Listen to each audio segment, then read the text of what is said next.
o varejo só vai sobreviver se ele conseguir gerar uma experiência de compra no ponto de venda e uma oportunidade de compra no ambiente digital. A gente está recebendo hoje o Christian Vesp, ele que é professor da Unicristos, professor na CDL, consultor de marketing, empresário. Então, assim, é uma pessoa que nos inspira e nada melhor do que bater esse papo hoje com tendência do varejo. Como é que a gente espera a retomada do varejo aí nesse período de pós-pandemia? Nós podemos situar esse nosso papo, Jadson, em quatro grandes pilares.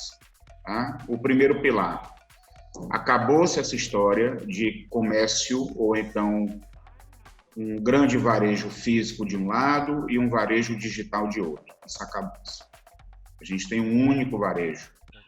O consumidor ele pode e ele deve ter acesso aos seus produtos, tanto no universo físico, se for o caso de você tê-lo, quanto também no universo digital. Ele pode começar a compra em um canal, ele pode terminar a compra em outro e receber o produto ou serviço em outro. Segundo pilar que é importante para a gente entender esse novo varejo é uma forte ênfase na colaboração. Varejistas pequenos, os varejistas médios, eles podem sim hoje juntar-se, podem sim hoje criar um clube de negociação para que eles possam juntos comprar insumos, matérias-primas, materiais para o seu dia a dia com nível de preço menor. Ou seja, os pequenos podem reproduzir o clube de compras que os grandes começaram a fazer na década de 90, 2000 para cá. Um terceiro pilar fundamental nessa mudança do nosso varejo é que o consumidor ele está dando uma ênfase muito grande ao valor do dinheiro dele. Então, isso era um movimento que a gente via muito nos países de primeiro mundo, onde cerca de 40% dos consumidores tinham esse comportamento, né, de colocar os fornecedores e barganhar. Isso chegou no Brasil fortemente, chegou no Nordeste e, o mais interessante, chegou na classe C. Ela começa a exigir mais benefício pelo dinheiro que ela está pagando por aquele produto. Ou seja, o comerciante, o varejista, o empresário, a margem de erro que ele tem, ou que ele tinha antes para poder fazer algo errado, ele não tem mais hoje. Para poder justificar o nível de preço que ele está cobrando lá na ponta. E um quarto pilar, né, para a gente compreender esse cenário todo, preste bem atenção no que eu estou dizendo. Quem tem ponto de venda não pode mais vender produto. Quem tem ponto de venda tem que encontrar alguma forma ou algum estímulo para fazer com que a pessoa se sinta ou tenha uma vontade de ir ao ponto de venda para poder experimentar algo, sentir algo, ter conhecimento de algo, para que ela justifique o tempo dela de deslocamento e de permanência lá. E também, num movimento oposto, essa empresa que tem um canal de venda na web, ela tem que ter ofertas e pushes promocionais muito fortes, porque a web vai se tornar um ambiente de compra por economia. A gente está vendo aí que tem aplicativo hoje em dia para tudo. Tem essa tendência digital, mas ao mesmo tempo a gente nunca ouviu tanto falar no marketing social. E também outra coisa que a gente está vendo muito é a questão do propósito. Os colaboradores estarem cada vez mais alinhados ao propósito da empresa em que trabalham.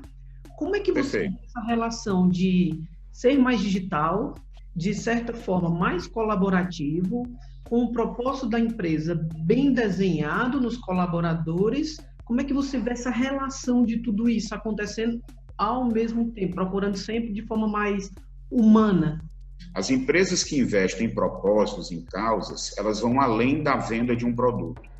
Elas querem construir um valor intangível, financeiro, para que o valor da marca delas, atual e futuro, seja maior. Né? Então, veja, a gente está com medo de pegar uma doença que não tem cura, a gente está com medo de perder os entes queridos, a gente está com medo de perder o emprego, a gente está com medo das pessoas que não têm o que comer. Então, as empresas inteligentes, aquelas que têm sensibilidade e uma visão de construção de marca, elas vão se aproximar dessas causas sociais. Elas vão assimilar esse momento como um momento de enfatizar a luta contra a fome, a luta contra discriminação. Na última semana de junho, pra vocês terem uma ideia, o grupo Facebook ele perdeu aproximadamente 45 milhões de reais de contratos dos ads de empresas como Coca-Cola, como Unilever, como Starbucks, porque estas empresas verificaram que o Facebook não tinha uma política de privacidade e de controle sobre mensagens que eram homofóbicas, mensagens que eram racistas e que não defendiam os direitos civis. E aí, Jaderson, é muito importante que o RH das empresas, o endomarketing das empresas, o setor de marketing da empresa, ele comece a disseminar algumas práticas que são práticas assertivas e comece a não deixar se perpetuar algumas práticas que são práticas contra esses valores.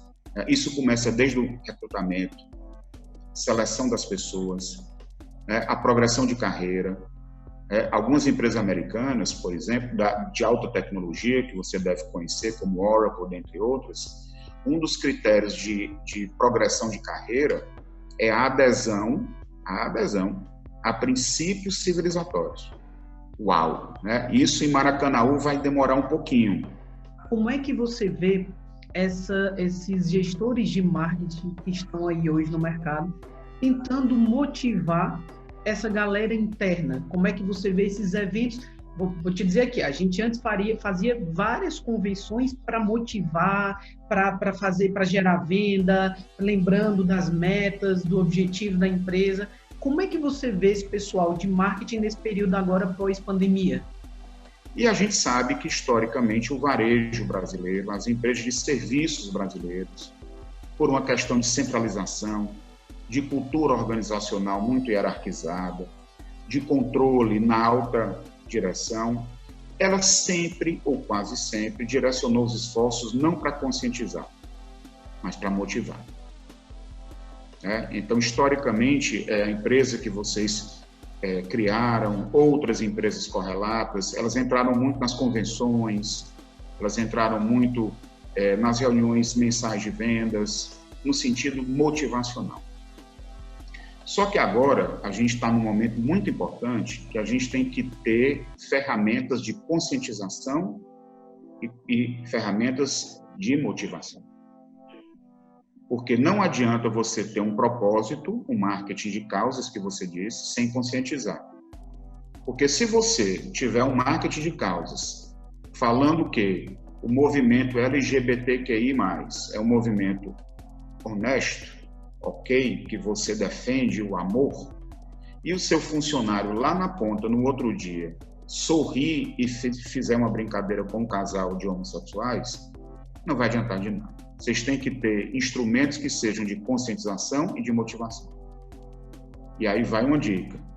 A web, ferramentas como essa que nós estamos, são ferramentas espetaculares para criarem pequenos cursos, pequenos módulos de conscientização, com entrevistas, depoimentos, estudos de caso. E a experiência física da empresa, ela vai ser mais motivacional. Já que você tocou no assunto, a gente já montou um pacote com cenas virtuais, onde a gente vai buscar essa conscientização nas empresas nível Brasil, com cenas virtuais, todas gravadas aqui no nosso estúdio, e motivar com as cenas presenciais, que a gente sabe que a gente vai entender que demanda um pouco mais de cuidado, um pouco mais, um período um pouco maior ainda, onde a gente vai entender como vai responder cada cliente corporativo. É uma honra ter o Christian aqui com a gente. O Christian foi meu professor, foi professor do meu sócio, está sendo professor do meu comercial, foi professor da metade da empresa aqui. Então, eu queria aproveitar e saber assim, Christian, o que você acha que depois desse período de pós-pandemia, algum conteúdo específico que não vai poder mais faltar em sala de aula? Quem quiser se dar bem é logística, porque o dinheiro está curto. O dinheiro não aceita desaforo. Então, você precisa... Eu estou estudando feito um doido, estou estudando cadeia de suprimento, estou estudando lead time, estou lean production, estou estudando tudo que você possa imaginar para entender mais, esses processos logísticos. E uma outra... Aí vamos para o outro lado, um outro conteúdo que é fundamental, antropologia. vamos estudar os hábitos que as pessoas têm. O hábito de deslocamento, o hábito de se divertir, o hábito que ela tem quando ela vai se alimentar, o hábito de viajar, para a gente entender a jornada de compra. Quais são os motivos que induzem a pessoa a comprar, quais são os dias que ela compra, o que é conveniência para ela, por que um objeto é comprado para a casa dela no carrinho de compra, lá embaixo é pelo menor preço e lá em cima é pelo preço maior. Antropologia do consumo.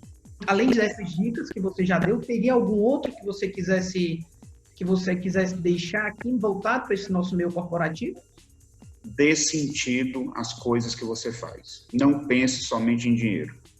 O empreendedor ele tem que ter orgulho do que ele faz, para ele, para a família dele, para o entorno dele. Não é aquele clichê de ter que eu vou deixar um grande legado, não é isso. É acordar de manhã com a fibra de dizer assim, eu vou fazer o que me dá amor, me dá prazer. Uau, perfeito. Para a gente foi uma honra ter e conversar um pouquinho com você sobre um dos assuntos aí, alguns assuntos desse momento pós-pandemia. Obrigadão. Ok, gente. Beijo, valeu. Abraço.